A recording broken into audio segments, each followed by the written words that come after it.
Sir ನಮಸ್ತೆ. ನಮಸ್ಕಾರ. ಆ, ಸರ್ ಈಗ ತುಂಬಾನೇ ಇಂಪ್ರೆಸ್ ಆಗಿತ್ತು ನಾವು ಹೇಳಿದ್ದು. ಸಂಸಾರ ಇದ್ಕೊಂಡು ನಾವು ಇದನ್ನ ನಡ್ಸಕ್ ಅಂದ್ರೆ ಹೇಗೆ ನಾವು ವೈರಾಗ್ಯಕ್ಕೆ ಹೋಗಕ್ ಸಾಧ್ಯ, ಈ ಅಕಾರ್ಡಿಂಗ್ ಟು ದಿಸ್ ಭಗವದ್ಗೀತೆನ ಹೇಗೆ ನಾನು ಇಂಪ್ಲಿಮೆಂಟ್ ಮಾಡ್ಕೊಳಕ್ ಸಾಧ್ಯ ಅನ್ನೋದ್ರ ಬಗ್ಗೆ. ಹಲೋ. ಹಾ, ಹೇಳಿ ಹೇಳಿ ಸರ್, ಕೇಳಿಸ್ತಾರೆ, ಹಾ. ಹೇಳಿ. ಆ ಅಂತ ಇದೆಯಲ್ಲ, ಅದ್ರಲ್ಲಿ ತಾವೇ ಹೇಳ್ದಂಗೆ the disturbance starts from family first, and then other disturbances, it is there according to the thing. ಈಗ ಟ್ರೂ. ಅದನ್ನ ಓವರ್ಕಮ್ ಮಾಡ್ಬೇಕಾದ್ರೆ ಹೇಗೆ ಮಾಡ್ಬೇಕು? Yes, very good question. Because it is a very practical thing. Practical. ಈಗ ನಾನೇ for example I wanted to get out of the thing, but yes, ನೀವ್ ಹೇಳ್ದಂಗೆ ಜವಾಬ್ದಾರಿ ಆಗ್ಬೋದು, ಫ್ಯಾಮಿಲಿ ಆಗ್ಬೋದು, ಎಲ್ಲವೂ ಅಟ್ಯಾಚ್ ಆಗೋಗಿರದೆ. ಈಗ ಖಂಡಿತ. ನನಗಿಷ್ಟನೇ, I wanted to come out, but ಈಗ ಇದನ್ನ ಸಾಧಿಸೋದು ಹೇಗೆ ಹಾಗಾರೆ? Yes, very good and very practical question. ಹಲವಾರು ಜನರಿಗೆ ಮನಸ್ಸಿನಲ್ಲಿ ಇರುವಂತಹ ಪ್ರಶ್ನೆ. ಈ ಪ್ರಶ್ನೆಯಲ್ಲಿ ನಾನು ಫಸ್ಟ್ ಮೊದಲ ಒಂದು ಹೇಳ್ತೀನಿ, ಬಿಟ್ಟು ಬರಬೇಕು ಅನ್ನುವಂಥದ್ದು ಮ್ಯಾಂಡೇಟರಿ ಅಲ್ಲ. ಬಿಟ್ಟು ಬರಬೇಕು ಅನ್ನುವಂಥದ್ದು ಮ್ಯಾಂಡೇಟರಿ ಅಲ್ಲ. ವೈರಾಗ್ಯ ಅಂದಾಗ ಎಲ್ಲವನ್ನ ತೊರೆದು ಹೋಗಬೇಕು ಅನ್ನುವಂಥದ್ದು ಅಲ್ಲ. ವೈರಾಗ್ಯ ಅಂತಂದಾಗ ರಾಗವನ್ನ ಬಿಡಬೇಕು ಅನ್ನೋದು ಎಷ್ಟೋ, ದ್ವೇಷವನ್ನು ಬಿಡಬೇಕು. ನನಗಿದು ಅಂದ್ರೆ ಆಗಲ್ಲ ಅನ್ನುವಂತಹದ್ದನ್ನು ಬಿಡಬೇಕು. ನನಗಿದು ಅಂಟುಕೊಂಡಿದ್ದೀನಿ ಅನ್ನೋದೊಂದು, ನನಗಿದು ಬೇಡ ಬೇಡ ಅನ್ನೋದು ಅದು ಒಂದು ರೀತಿಯ ಅಂಟು. ಹಾಗಾಗಿ ಬಿಡಬೇಕು ಅನ್ನೋದಿಲ್ಲ. ಹಾಗಾದ್ರೆ ಬಿಡಬಾರ್ದ? ಬಿಡ್ಲೂಬಹುದು, ಇದ್ದು ಮಾಡಬಹುದು. ನಮ್ಮ ದೇಶದಲ್ಲಿ ಸನ್ಯಾಸಿಗಳಾದಂತಹ ಮಹಾಪುರುಷರು ಅಧ್ಯಾತ್ಮವನ್ನ ಪರಿಪೂರ್ಣವಾಗಿ ಅನುಭವಿಸಿದವರು ಇದ್ದಾರೆ, ಗೃಹಸ್ಥರಾಗಿದ್ದವರು ಇದ್ದಾರೆ. ಯಾಕೆ ಅವರು ಇರಬೇಕು? ಕೃಷ್ಣ ಮಹಾಗೃಹಸ್ಥ, ಅರ್ಜುನ ಗೃಹಸ್ಥ. ಅರ್ಜುನನಿಗೆ ಬಿಟ್ಟು ಹೋಗು ಅಂತ ಹೇಳಲಿಲ್ಲ. ಜನಕ ಮಹಾಗೃಹಸ್ಥ ಇದ್ದ, ರಾಮ ಗೃಹಸ್ಥ. ಇದ್ದದ್ದಲ್ಲಿ ಹೆಚ್ಚು ಜನ ಗೃಹಸ್ಥರು ಸಮಾಜದಲ್ಲಿದ್ದು, ಕುಟುಂಬದಲ್ಲಿದ್ದು ಇದ್ದವರೇ ಹೆಚ್ಚು. ಸಮಾಜವನ್ನ ಅಥವಾ ಕುಟುಂಬವನ್ನ, ಜವಾಬ್ದಾರಿಗಳನ್ನ ತೊರೆದು ಹೋದವ್ರು ಕಡಿಮೆನೆ ಯಾವಾಗ್ಲೂ. ಹಾಗಾಗಿ ಭಗವದ್ಗೀತೆ ಎಲ್ಲರಿಗೂ, ಅದರಲ್ಲಿ ಮುಖ್ಯವಾಗಿ ಸಮಾಜದಲ್ಲಿರೋರ್ಗು, ಅದನ್ನೇ ನಾವು ಹೇಳಿದ್ದು ಬ್ಯಾಟಲ್ ಫೀಲ್ಡ್, ರಣರಂಗದಲ್ಲಿ ಉಪದೇಶಿಸಿದ ಉದ್ದೇಶವೇ ಅದು. ಬಿಟ್ಟು ಬರಬೇಕು ಅಂತಿಲ್ಲ, ಇದ್ದು ಮಾಡಬಹುದು ಅಂತ. ಆದ್ರೆ ಇದ್ದು ಮಾಡೋದು ಕಷ್ಟನಾ? ಡೆಫಿನೆಟ್ಲಿ ಕಷ್ಟ. ಯಾಕೆ? ನೀವು ಬಿಟ್ಟಿದ್ದಾಗ ಹೋದಾಗ ಹೊರಗೆ, ಒಳಗಿನಿಂದ ಇರೋದಿದ್ದೇ ಇರುತ್ತೆ. ಅಟ್ಲೀಸ್ಟ್ ಹೊರಗಿನಿಂದ ಕಂಡ್ಯೂಸಿವ್ ಅಟ್ಮಾಸ್ಫಿಯರ್ ನೀವು ತುಂಬಿಸ್ಕೊಂಡಿರ್ತೀರ. ಇಲ್ಲಿ ಮನೆಯಲ್ಲಿದ್ದಾಗ, ಕುಟುಂಬದಲ್ಲಿದ್ದಾಗ ಕಷ್ಟ ಇರುತ್ತಾ? ಡೆಫಿನೆಟ್ಲಿ. ಯಾಕಂದ್ರೆ ಸುತ್ತಮುತ್ತ ಬೇರೆ ಬೇರೆ ರೀತಿಯ ಜನರಿರ್ತಾರೆ, ಅವರವರ ಇನ್ಫ್ಲೂಯೆನ್ಸ್ಗಳಿರುತ್ತೆ, ಇದೆಲ್ಲ ಇರುತ್ತೆ. ಇದನ್ನ ಹೇಗೆ ನಾನು ಪರಿಹರಿಸ್ಕೊಳ್ಬೇಕು? ಧೈರ್ಯ ಇದೆ, ನಾನು ಮಾಡ್ತೀನಿ, ನಿಶ್ಚಯ ಆಗಿದೆ, ನನ್ನ ಗುರುಗಳ ನಂಬಿಕೆ ಇದೆ, ಬಿಟ್ಟು ಹೊರಡ್ತೀರಾ, ಹೊರಡಬಹುದು. That is your choice, but that is not for everyone. ಕೃಷ್ಣನೇ ಹೇಳ್ತಾನೆ, ಸನ್ಯಾಸ ಅನ್ನೋಂಥದ್ದು ದುಃಖ ಮಾಪ್ತುಮ ಯೋಗತಃ ಅಂತ. ತುಂಬಾ ದುಃಖವನ್ನ ಕೊಡುವಂಥದ್ದು ಸನ್ಯಾಸ, ಯೋಚನೆ ಮಾಡಿ ತಗೋಬೇಕು ಅಂತ ಕೃಷ್ಣ ಹೇಳ್ತಾನೆ. ಹಾಗಾಗಿ ಬಿಟ್ಟು ಹೋಗುವಂಥದ್ದಲ್ಲ. ಹಾಗಾದ್ರೆ ಏನ್ ಮಾಡಬೇಕು? ಅಲ್ಲಿರುವಂಥದ್ರಲ್ಲೇ ಏನ್ ಮಾಡೋದಂಥದ್ದು ನೋಡ್ಬೇಕು. ಇಲ್ಲಿ ನಮ್ಮ ಒಂದು ಸಾಧನೆಗೆ ಅಂತ ಬಂದಾಗ 3 ರೀತಿಯ ತೊಂದರೆಗಳು ಬರುತ್ತೆ. ಅಧಿದೈವ ಅಂದ್ರೆ ನಮ್ಮ ಕೈನಲ್ಲೇ ಇಲ್ದಲಿರುವಂತಹದ್ದು. ನಾನು ಏನೋ ಮಾಡಬೇಕು ಅಂತ ಅನ್ಕೋತೀನಿ, ಆಗ ಒಂದಷ್ಟು ಸಮಾಜದಲ್ಲಿ ಆಗುವಂತಹ ತೊಂದರೆಗಳು, ದೊಡ್ಡ ಮಳೆ, ಜಲಪ್ರವಾಹ, ಅದು ಇದು, ನಮ್ಮ ಕೈನಲ್ಲಿ ಕಂಟ್ರೋಲ್ ಇಲ್ಲ. Can I do anything about it? No, I don't have any control. ಇದು ಅಧಿದೈವ. ನೆಕ್ಸ್ಟ್ ಅಧಿಭೂತ. ಸುತ್ತಮುತ್ತ ಅದು ಜನರಿರ್ಬಹುದು, ವಸ್ತುಗಳಿರ್ಬಹುದು, ಅಥವಾ ಇನ್ಯಾವುದೋ ಒಂದು ಸ್ಪೀಕರ್ ಹಾಕ್ಬಹುದು, ಅದನ್ನೆಲ್ಲ ನೀವು ಕಂಟ್ರೋಲ್ ಮಾಡಕ್ಕಾಗತ್ತಾ? You don't have control. You can only ಸ್ವಲ್ಪ ಸಜೆಸ್ಟ್ ಮಾಡ್ಬೋದು, ಹಿಂಗ್ ಮಾಡಬೇಡಿ, ಹಿಂಗ್ ಮಾಡಬೇಡಿ ಅಂತ. You can only suggest, request. You cannot control, you cannot change. 3ನೇದು ಅಧ್ಯಾತ್ಮ. ನನ್ನ ಒಂದು ವಿಚಾರ ದೈಹಿಕವಾಗಿ, ಮಾನಸಿಕವಾಗಿ, ಇಂದ್ರಿಯಗಳು, ಈ ತರದ್ರದ್ದು. ಹಾಗಾಗಿ ಈ 3ರಲ್ಲಿ ನಾನು ಯಾವ್ದು ಕಂಟ್ರೋಲ್ ಇದೆ? ಅಧಿದೈವವೂ ಕಂಟ್ರೋಲ್ ಇಲ್ಲ, ಅಧಿಭೂತವು ವೆರಿ ಲಿಟಲ್ ಕಂಟ್ರೋಲ್, ಅಧ್ಯಾತ್ಮ ಮೈಸೆಲ್ಫ್ ಫುಲ್ ಕಂಟ್ರೋಲ್. ಹಾಗಾಗಿ ನಾನು ಏನ್ ಮಾಡಬೇಕು? ಪರಿಸ್ಥಿತಿಯನ್ನ ಚೇಂಜ್ ಮಾಡಬೇಕು, ಮನಸ್ಥಿತಿಯನ್ನ ಚೇಂಜ್ ಮಾಡಬೇಕು, ಸ್ವಸ್ಥಿತಿಯಲ್ಲಿ ಇರಬೇಕು. ಇದು 3. ಪರಿಸ್ಥಿತಿ, ಮನಸ್ಥಿತಿ, ಸ್ವಸ್ಥಿತಿ. ಪರಿಸ್ಥಿತಿಯನ್ನ ಬದಲಾಯಿಸಕ್ ಪ್ರಯತ್ನ ಪಡೋನು ಯಾವಾಗ್ಲೂ ಇದು ಸರ್. ಯಾಕಂದ್ರೆ ಯಾವುದು, there is no perfect atmosphere or environment in the whole world. You will never get. ಹಾಗಾಗಿ ಪರಿಸ್ಥಿತಿಯನ್ನ ಬದಲಾಯಿಸಕ್ಕೆ ಅಂತ ಹೋಗ್ತಾ ಇರೋ ಗುದ್ದಾಡ್ತಾನೆ ಇರ್ತೀವಿ ನಾವು. ಇದಾಗ್ಬೇಕು, ಅದಾಗ್ಬೇಕು, ಮನಸ್ಸಿಗೆ ಇನ್ನೂ ಡಿಸ್ಟರ್ಬೆನ್ಸ್ ಜಾಸ್ತಿ. ಮನಸ್ಥಿತಿಯನ್ನ ಬದಲಾಯಿಸಕ್ಕೆ ಪ್ರಯತ್ನ ಖಂಡಿತ ಮಾಡಬಹುದು, ಮಾಡ್ಲೇಬೇಕು, ಎಷ್ಟಾಗತ್ತೋ ಅಷ್ಟು ಮಾಡಬೇಕು. ಆದ್ರೆ ಮನಸ್ಸು, ನೇಚರ್ ಆ ಕಡೆ ಹೋಗುತ್ತೆ. ಸ್ವಸ್ಥಿತಿ, ಆತ್ಮಸ್ಥಿತಿ, ಅದರಲ್ಲಿ ನಿಲ್ಲುವಂಥದ್ದು, ಇದೆಲ್ಲವೂ ಕೂಡ appearance. That is out of ಜ್ಞಾನ, ದಟ್ ಇಸ್ ದ ಹೈಯೆಸ್ಟ್. ಬಿಟ್ಬೇಡ. ಹಾಗಾದ್ರೆ ನಾನು ಏನ್ ಮಾಡಬೇಕು? ಇದಕ್ಕೆ I think there is something called serenity prayer ಅಂತ. ಏನಂದ್ರೆ, I pray to the God. I pray to the God ಅಂದ್ರೆ I work also towards it ಅಂತ. It is not just prayer, I work towards it. ಏನು? To give me the courage to change whatever I can change. ನನಗೆ ಧೈರ್ಯವನ್ನ ಕೊಡು, ಏನೇನ ಬದಲಾಯಿಸಬಹುದೋ ಪರಿವರ್ತಿಸಬಹುದು ಅದನ್ನ ಬದಲಾಯಿಸೋದಕ್ಕೆ ನನಗೆ ಶಕ್ತಿಯನ್ನ ಕೊಡು, ಧೈರ್ಯವನ್ನ ಕೊಡು. ಮೊದಲನೇ ಪ್ರೇಯರ್. ಎರಡನೇ prayer, give me the serenity to accept whatever I cannot change. ಆ ಮನೋಪ್ರಬುದ್ಧತೆಯನ್ನ ಕೊಡು, ಯಾವುದನ್ನ ಬದಲಾಯಿಸಕ್ಕಾಗಲ್ವೋ ಅದನ್ನ ಒಪ್ಪಿಕೊಳ್ಳುವಂತಹ ಮನಸ್ಥಿತಿಯನ್ನ ಕೊಡು, ಮನೋಪ್ರಬುದ್ಧತೆಯನ್ನ ಕೊಡು. ಮೂರನೇದು, give me the wisdom to differentiate between what I can change and what I can't change. ನನಗೆ ಆ ಒಂದು ವಿವೇಕವನ್ನು ಕೊಡು, ಯಾವುದನ್ನು ಬದಲಾಯಿಸಬಹುದು, ಯಾವುದನ್ನು ಬದಲಾಯಿಸಕ್ಕಾಗಲ್ಲ. ಇದನ್ನ ನೋಡಿದಾಗ ಹೊರಗಿನದನ್ನು ಯಾವುದನ್ನು ಬದಲಾಯಿಸಕ್ಕಾಗಲ್ಲ, ಹೊರಗಿನ ಜನರನ್ನ ಬದಲಾಯಿಸಕ್ಕಾಗಲ್ಲ, ಏನೂ ಆಗೋದಿಲ್ಲ. ಬದಲಾಯಿಸಕ್ಕಾಗೋದು ನನ್ನಲ್ಲಿ ಮಾತ್ರ.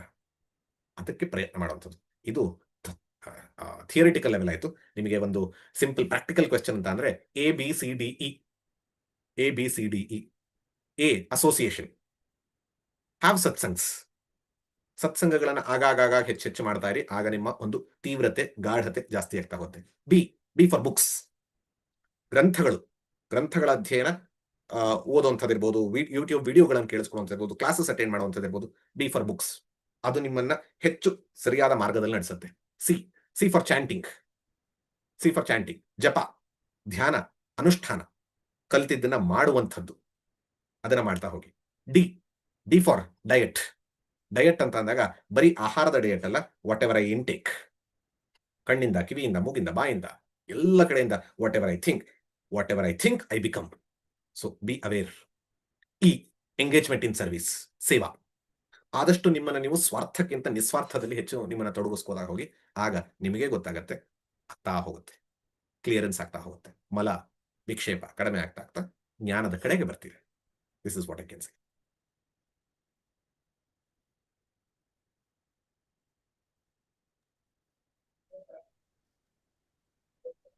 ನಮಸ್ಕಾರ. ನಮಸ್ಕಾರ, ನಾನ್ ಶಾರದಾ ಅಂತ ಶಿವಮೊಗ್ಗದಿಂದ.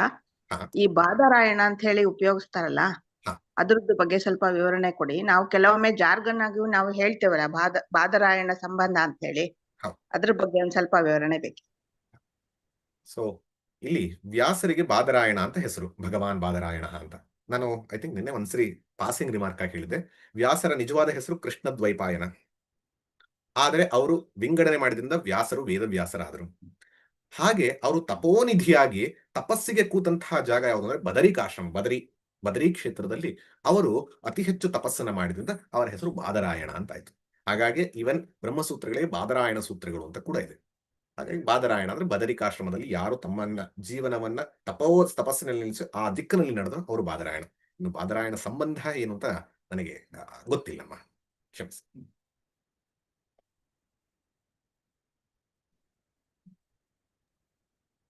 ನಮಸ್ತೆ ಗುರುಜಿ. ನಮಸ್ಕಾರ. ನೀವು ಅವಾಗಲೇ ಸ್ಟಾರ್ಟಿಂಗ್ ಹೇಳ್ಬೇಕಾದ್ರೆ ಕೃಷ್ಣಂ ಬಂದೆ ಜಗದ್ಗುರುಂ ಶ್ಲೋಕದಲ್ಲಿ ಇದು ನಾನು ಕೇಳಿರೋ ಪಾರಾಯಣದ ಪ್ರಕಾರ ಕೇಳ್ತಿದ್ದೀನಿ, ಅದು ಎಷ್ಟು ಸರಿನೋ ತಪ್ಪೋ ಗೊತ್ತಿಲ್ಲ, ನೀವು ಹೇಳಿ ನನಗೆ. ದೇವಕಿ ನಂದನ ಅಂತಂದ್ರೆ ನಮ್ಗೆಲ್ಲರಿಗೂ ಗೊತ್ತು, ವಸುದೇವ ದೇವಕಿಯ ಮಗ ಕೃಷ್ಣ ಅಂತ ಅಂದ್ಬಿಟ್ಟು. ಬಟ್ ನೀವು ಹೇಳಿದ ಪ್ರಕಾರ 14 ವರ್ಷ ತಾಯಿ ಕೃಷ್ಣನ ನೋಡೋದೇ ಇಲ್ಲ. ಅವನು ಯಶೋದೆಯಲ್ಲೇ ಹತ್ರ ಗೋಕುಲದಲ್ಲಿ ಬೆಳಿತಾನೆ. ಸೊ ಹಾಗಾಗಿ ಅಲ್ಲಿ 14 ವರ್ಷ ಯಾಕೆ ಅಂತ ಒಂದು ಪಾರಾಯಣದಲ್ಲಿ ಹಿಂಗೆ ಕೇಳಿದಾಗ, ಆ ದೇವಕಿ ದೇವಿ ಹಿಂದಿನ ಜನ್ಮದಲ್ಲಿ ಅಂದ್ರೆ ತ್ರೇತಾಯುಗದಲ್ಲಿ ಕೈಕೆಯಾಗಿ ಇರ್ತಾಳೆ. ಸೊ ಹಾಗಾಗಿ ಅವನು 14 ವರ್ಷ ಅವಳು ರಾಮನ್ನ ಕಾಡಿಗೆ ಕಳ್ಸಿದ್ದಕ್ಕೆ ಕರ್ಮ ಯಾರನ್ನೂ ಬಿಡೋದಿಲ್ಲ, ಭಗವಂತನ ತಂದೆ ತಾಯಿಗಳಾದ್ರೂ ಕರ್ಮ ಬಿಡೋದಿಲ್ಲ ಅವ್ರನ್ನ ಅಂತ ಹೇಳಿ 14 ವರ್ಷ ಅವಳು ಕಾಡಿಗೆ ಕಳಿಸಿದ್ದ ಒಂದು ಪ್ರಭಾವವೇ ಅವಳು ಅವನ ಬಾಲಲೀಲೆಗಳನ್ನ ನೋಡಕ್ ಆಗೋದಿಲ್ಲ ಅಂತ ಒಂದ್ ಪ್ರವಚನದಲ್ಲಿ ಕೇಳಿದ್ದೆ. ಅದ್ ಹೌದಾ? ಡೆಫಿನೆಟ್ಲಿ ಇದು ಮಹಾಭಾರತದಲ್ಲಿ ಭಾಗವತದಲ್ಲಿ ಇಲ್ಲ. ಬಟ್ ಅದು ಯಾರು ಹೇಳಿದಾರೋ, ವಿಷಯ ಏನಾರು ಇರ್ಲಿ, ನಿಮಗೆ ಹೇಳಕ್ ಹೊರಟಿರೋ ವಿಷಯ ಅಂದ್ರೆ ಆ ತಾತ್ಪರ್ಯ ಸರಿ ಇದೆ, ಅದಕ್ಕೆ ನಾನು ಅವ್ರು ಕೈ ಮುಗಿತೀನಿ ಬೇಕಾರೆ. ಯಾಕೆ ಅಂತಂದಾಗ ನಾವು ಯಾರೇ ಆಗ್ಲಿ ಕರ್ಮ ಮಾಡಿದ್ರೆ ಅದು ಕರ್ಮದ ಒಂದು ಹೊಡೆತ ಬಿದ್ದೇ ಬೀಳುತ್ತೆ ಎಂಥವ್ರಿಗಾದ್ರು ಅಂತ ಹೇಳುವಂತಹ ತಾತ್ಪರ್ಯದಿಂದ ಅದನ್ನ ಹೇಳಿರೋದ್ರಿಂದ, ಆ ಉದ್ದೇಶದಿಂದ ಹೇಳಿದ್ರಿಂದ ಆ ಉದ್ದೇಶಕ್ಕೆ ನಿಜವಾಗ್ಲೂ ಒಳ್ಳೆ ಮಾತು. ಆದ್ರೆ ಇದು ಗ್ರಂಥದ ಒಂದು ಆಧಾರ ಇದೆಯಾ ಅಂತಂದ್ರೆ ಇಲ್ಲ ಅಂತ ಹೇಳಬಹುದು. ಸೊ ಹಾಗಾಗಿ ಇದರ ಬಗ್ಗೆ ಯಾವುದೇ ಒಂದು ರೆಫರೆನ್ಸ್ ಬರಲ್ಲ. ಬಟ್ ಬೇಸಿಕಲಿ ಇಟ್ಕೊಳ್ತೀರಾ ಇಟ್ಕೊಳ್ಬಹುದು, ಬಟ್ ಉದ್ದೇಶ ಏನು? ಕರ್ಮ ಯಾರನ್ನು ಕೂಡ ಬಿಡೋದಿಲ್ಲ ಅಂತ. ಅದು ಒಳ್ಳೇದಮ್ಮ.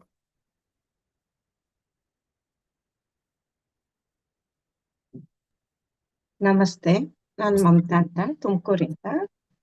ನೀವು ವಸುದೇವ ಸುತಂ ದೇವಂ ಈ ಶ್ಲೋಕವನ್ನ ವಿವರಿಸ್ತಾ ಇರುವಾಗ ಆ, ವಸುದೇವನ ಸುತ ವಾಸುದೇವ, ವಾಸುದೇವ ಎಂದರೆ ಸರ್ವವ್ಯಾಪಿಯಾಗಿರುವ ಎಕ್ಸಿಸ್ಟೆನ್ಸ್, ಇರುವಿಕೆಯ ಪ್ರಿನ್ಸಿಪಲ್ ಅಂತ ತಿಳಿಸಿದ್ರಿ. ಇದರಿಂದನೇ ವಾಸ್ಟ್ ಅನ್ನೋ ಶಬ್ದನೂ ಬಂದಿದೆಯೋ ಏನೋ ಆಂಗ್ಲ ಪದದಲ್ಲಿ, ಅಂದ್ರೆ ವಾಸ್ಟ್ ಇರಬಹುದೇನೋ ಅಂತಾನು ಅನ್ನಿಸ್ತು. ಜೊತೆಗೆ ಈ ಇರುವಿಕೆ ಅಂದ್ರೆ ಎಕ್ಸಾಕ್ಟ್ಲಿ ಏನು, ಒಂದು ಸರಳವಾಗಿ ನಮ್ಮ ಹಂತದಲ್ಲಿ ಅರ್ಥ ಮಾಡ್ಕೊಳ್ಳಿ. ಎಸ್ ಇರುವಿಕೆಯ ಪ್ರಿನ್ಸಿಪಲ್ ಅಂದ್ರೆ ಎಸ್ ಅದರ ಬಗ್ಗೆ ಸ್ವಲ್ಪ ವಿವರ. ವಾಸುದೇವ ಅಂದ್ರೆ ಸರ್ವವ್ಯಾಪಿಯಾಗಿರುವಂತಹ ವಸ್ತು. ಇರುವಿಕೆ ಅಂದ್ರೆ ಬೇಸಿಕಲಿ ವಸ್ತು ಅಂತ, ದ ರಿಯಾಲಿಟಿ ಅಂತ, ತತ್ವ ಅಂತ. ಉದಾಹರಣೆ ಕೇಳೋದಾದ್ರೆ, ನನ್ನ ಕೈಯಲ್ಲಿ ಇಲ್ಲ ಈಗ ಒಂದಷ್ಟು, ಈಗ ಕೈಯಲ್ಲಿ ಒಂದಷ್ಟು ಆಭರಣಗಳಿದೆ ಅಂತ ಅನ್ಕೊಳ್ಳಿ. ಒಂದು ಏನಿದೆ, ಬಳೆ ಇದೆ, ಒಂದು ಓಲೆ ಇದೆ, ಒಂದು ಉಂಗುರ ಇದೆ, ಇದೆಲ್ಲವೂ ಇದೆ. ಈಗ ಇಲ್ಲಿ ಏನಿದೆ ಅಂತ ಕೇಳಿದ್ರೆ ನೀವು ಏನ್ ಹೇಳ್ತೀರಾ ಅಂತಂದ್ರೆ, ಬಳೆ ಇದೆ, ಓಲೆ ಇದೆ, ಉಂಗುರ ಇದೆ ಅಂತೀರಾ. ನಾನು ಅಂತೀನಿ ಅಲ್ಲ ಅಂತೀನಿ. ಬಳೆ, ಓಲೆ, ಉಂಗುರ ಇಲ್ಲ, ಅಲ್ಲಿರೋ ಚಿನ್ನ ಮಾತ್ರ ಅಂತೀರಿ. ಹೌದಾ? ಇಲ್ಲ, ಬಳೆ ಇದೆ ಅಂತ. ಹೌದಾ? ನನಗೆ ನನ್ನ ಚಿನ್ನ ಕೊಡಿ, ಬಳೆ ನೀವು ಇಟ್ಕೊಳ್ಳಿ. ನನಗೆ ನನ್ನ ಉಂಗುರ ಕೊಡಿ, ಬಳೆ ನೀವು ಇಟ್ಕೊಳ್ಳಿ. ಹಾಗಾಗಿ ಅಲ್ಲಿ ಏನಿರೋದು ಅಂತಂದಾಗ, ಬಳೆಯೇ ಚಿನ್ನವೇ ಯಾವುದೋ ಒಂದು ಆಕಾರದಲ್ಲಿ ಬಂದಾಗ ಅದಕ್ಕೆ ಬಳೆ ಅಂತೀವಿ. ಇನ್ನೊಂದಕ್ಕೆ ಅದೇ ಚಿನ್ನವೇ ಬೇರೆದಲ್ಲಿ ಬಂದಾಗ ಅದಕ್ಕೆ ಉಂಗುರ ಅಂತೀವಿ. ವಸ್ತು ಏನು ಅಲ್ಲಿ? ಇರುವಿಕೆ. ಇರುವಿಕೆ ಅಂದ್ರೆ the presence, existence of the material, the reality. ಅದ್ರಲ್ಲಿ ಏನು ಅಂದಾಗ ಚಿನ್ನ. ಹಾಗೆ ಇಲ್ಲಿ ವಾಸುದೇವನೇ ಇರವು, ಎಕ್ಸಿಸ್ಟೆನ್ಸ್ ಅಂದ್ರೆ ಇಲ್ಲಿರೋದೇನು ಅಂದಾಗ ವಿಷ್ಣುವೇ, ಪರಮಾತ್ಮನೇ. ಇದಿರೋದು ಗೋಡೆ ಅಲ್ಲ, ಇದು ಆಕ್ಚುಲಿ ನಾವು ಗೋಡೆ ಅಂತ ಕರಿತಾ ಇದೀವಿ. ಹೇಗೆ ನಾವಲ್ಲಿ ಬಳೆ ಅಂತ ಕರೆದು ಇದು ಪರಮಾತ್ಮನೇ ಈ ರೂಪದಲ್ಲಿ ತೋರ್ತಾ ಇದ್ದಾನೆ. ಹೇಗೆ ಆ ರೂಪದಲ್ಲಿ ಬಂತು ಹಾಗೆ. ಇದು ಪೆನ್ ಅಂತ ಕರಿತಾ ಇದೀವಿ, ಪರಮಾತ್ಮನೇ ಪೆನ್ ರೂಪದಲ್ಲಿ ಇದ್ದಾನೆ. ಯಾವಾಗ ಇದಕ್ಕೆ ಗೊತ್ತಾಗೋದಕ್ಕೆ ಅಂದ್ರೆ ನರಸಿಂಹ ಅವತಾರ ಬಂದಿದ್ದೇನಕ್ಕೆ? ನರಸಿಂಹ ಅವತಾರ ನಾವೆಲ್ಲ ಹಲವಾರು ಜನ ಅನ್ಕೋತೀವಿ, ಓ ಬಂದ ಹಾಗೆ ಹೀಗೆ ಅಂತ. ಬಂದಿದ್ದೇನಕ್ಕೆ? ಜಗತ್ತಿಗೆ ತೋರಿಸ್ಬೇಕಿತ್ತು. ಈವನ್ ನಾನ್ ಲಿವಿಂಗ್ ಥಿಂಗ್ಸ್ ಅಲ್ಲಿ ಕೂಡ ಪರಮಾತ್ಮನೇ ಇರೋದು, ಇನ್ನೆಲ್ಲೂ ಇಲ್ಲ. ಎಲ್ಲೆಲ್ಲೂ ಇರೋದೇ ಪರಮಾತ್ಮ, ಸರ್ವವ್ಯಾಪಿ. ಅದನ್ನ ಎಕ್ಸಿಸ್ಟೆನ್ಸ್ ಪ್ರಿನ್ಸಿಪಲ್, ಇರುವಿಕೆ. ಇರುವಿಕೆ ಅಂದ್ರೆ ಇರುವಂತಹ ವಸ್ತು ಅದೇ. ಆ ತತ್ವವನ್ನ ಸತ್ ಅಂತ ಕರೀತಾರೆ. ಅದನ್ನೇ ಉಪನಿಷತ್ಗಳು ಸದೇವ ಸೌಮ್ಯ ಇದಮಗ್ರ ಆಸೀತ್ ಅಂತ ಬರುತ್ತೆ. ಪ್ರದೀಪ್ ಜಿ, ಯಾವ್ದಾದ್ರು ಯೂಟ್ಯೂಬ್ ನಲ್ಲಿ ಪ್ರಶ್ನೆ ಇದೆಯಾ?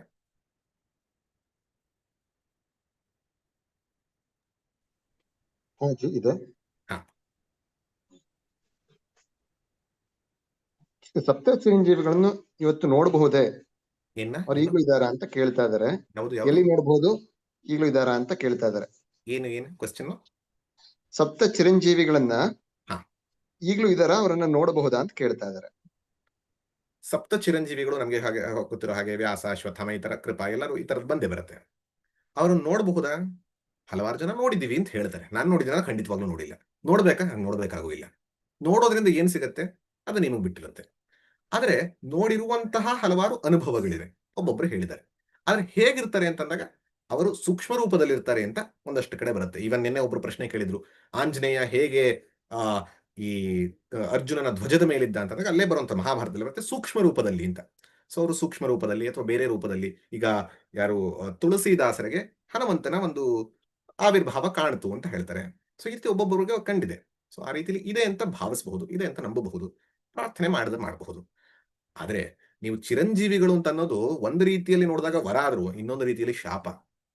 ನಾವು ತಿಳಿಬೇಕಾಗಿರೋದು, ಹಲವಾರು ಜನರಿಗೆ ಅದು ಶಾಪ. ಅಶ್ವತ್ಥಾಮನಿಗೆ ಶಾಪ. ಯಾಕೆ?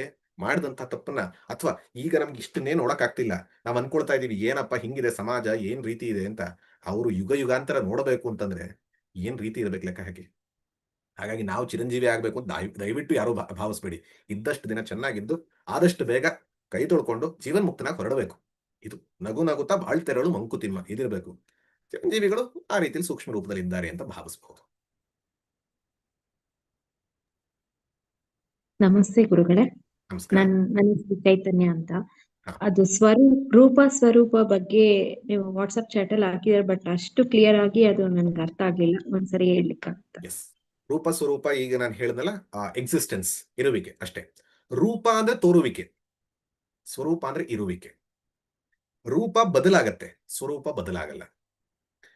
ರೂಪ ಕುರೂಪವೂ ಆಗ್ಬೋದು, ಸುಂದರವೂ ಆಗ್ಬೋದು. ಸ್ವರೂಪ ಇದ್ದಂತೆ ಇರುತ್ತೆ.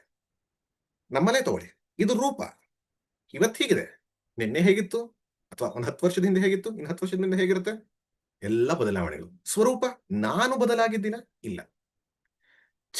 ಚಿನ್ನದಲ್ಲಿ ಬೇರೆ ಬೇರೆ ರೂಪಗಳನ್ನ ತರಬಹುದು, ಆದರೆ ಅದರ ಸ್ವರೂಪ ಚಿನ್ನವೇ. ಹಾಗಾಗಿ ಇಲ್ಲಿ ಎಲ್ಲ ರೂಪಗಳು ಕೂಡ, ನಾವು ರೂಪವನ್ನ ಧ್ಯಾನಿಸ್ತೀವಿ. ಶಿವನ ರೂಪ, ವಿಷ್ಣುವಿನ ರೂಪ, ಕೃಷ್ಣನ ರೂಪ, ದೇವಿಯ ರೂಪ, ಇದೆಲ್ಲ ರೂಪ, ಅದೆಲ್ಲವೂ ಬದಲಾಗಬಹುದು. ಸ್ವರೂಪ ಸಚ್ಚಿದಾನಂದ, ಅದು ಬದಲಾಗಲ್ಲ. ಹಾಗಾಗಿ ನಾವು ಯಾವತ್ತೂ ಕೂಡ ಜಗತ್ತಿನಲ್ಲಿ ನೋಡೋದು ರೂಪಾತ್ಮಕವಾದಂತಹ ಜಗತ್ತು. ಇದೆಲ್ಲ ರೂಪ ಬದಲಾಗುವಂಥದ್ದು. ಆ ಬದಲಾಗುವಿಕೆಯ ಮಧ್ಯದಲ್ಲೇ, ಬದಲಾಗುವಿಕೆ ಇರುವಲ್ಲೇ ಸ್ವರೂಪ ಇದೆ. ಬಳೆ ಬದಲಾಗ್ತಾ ಇದೆ, ಬಳೆಯನ್ನ ಕರಗಿಸ್ತಾ ಇದ್ದಾರೆ, ಅದನ್ನ ಉಂಗುರವಾಗಿ ಮಾಡ್ತಾ ಇದ್ದಾರೆ. ಆ ಕರಗುವಾಗ, ಉಂಗುರವಾಗುವಾಗ ಪ್ರತಿಯೊಂದರಲ್ಲೂ ಇರುವಂಥದ್ದೇನು? ಚಿನ್ನ, ಸ್ವರೂಪ. ಜಗತ್ತು ಕಾಣ್ತಾ ಇರೋದು ರೂಪ, ಅದು ಸ್ವರೂಪ. ಅದಕ್ಕೆ ನೆನ್ನೆ ಎಕ್ಸಾಂಪಲ್ ಇವನ್ ಆಕಾಶಕ್ಕೆ ಕೊಟ್ಟಿದ್ದೆ. ಆಕಾಶ ನೋಡಿದಾಗ ನಮ್ಗೆ ಏನನ್ಸುತ್ತೆ? ರೂಪ, ನೀಲಿ ರೂಪ ಅನ್ಸುತ್ತೆ. ಅದೊಂದು ಉಲ್ಟಾ ಇರುವಂತಹ ಬೌಲ್ ಅನ್ನುವಂತ ರೀತಿ ಕಾಣುತ್ತೆ, ಅದು ರೂಪ ಕಾಣುತ್ತೆ. ಅದು ನಿಜನ? ಇಲ್ಲ. ಸ್ವರೂಪ ಯಾವುದೂ ಇಲ್ಲ. ಹಾಗಾಗಿ ಸ್ವರೂಪ ಅನ್ನುವಂಥದ್ದು ಇರುವಿಕೆ, ತತ್ವ. ರೂಪ ಅನ್ನೋದು ತೋರುವಿಕೆ.